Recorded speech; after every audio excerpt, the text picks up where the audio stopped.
slán hain haar z hain.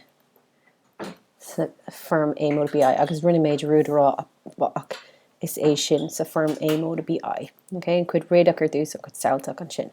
So z hain sin 3 mód cahar I. So sin hain haar 3 mód cahar I. So there's no room ag roint iver atá coimpléascacha. So ag roint iver ina bhfuil píosa de atá I. An sin cahamid an chuingach a úsáid. Okay, so nuairte ag roint iver coimpléascacha tá an chuingach tastal. So sin é 3 lúda cahar I. So buin sé leis an iver an píosa saoltach ahraigh an cóthir de sin go dtí an córa eile.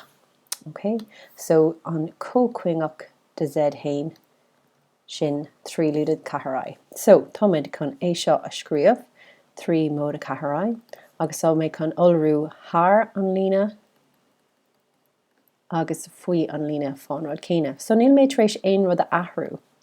Just tá méid éis olrú haar an lína agus faoi lína faoi never céine. Just batún amhána in an anna daoine. Déine siad rúd bracéad a chur timpeall an iver seo cuma.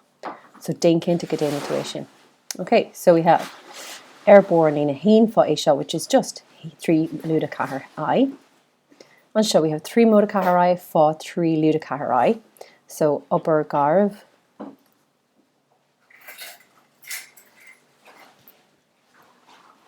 Three lúda cahar I fá tá an cuid slite de friúla a úsáid an daoine chun é seo dhéanamh ach seo an slí is má lamsa. So 3 fá 3 sin 9, 3 fá lúda cahar I sin lúda dóig I, 3 fá cahar I sin dóig I, cahar fá lúda cahar is lúda séidig, I fá I sin I cearnathe. So an sin cur iad go léir le chéile agus tá 9 lúda dóig I, móda dóig I, lúda séidig I cearnathe. So an sin is féile le eáil go cealaín amach na dóig I's amach agus sin an rud a táid ag tnú leis. I cearnathe sin lúda hain, so I cearnathe chum le lúda hain. So sin rud amháin gur féidir leat a scríobh ag tús éon ceist a bhfuil le ivercha coimpléascacha I cearnathe chum le lúda hain.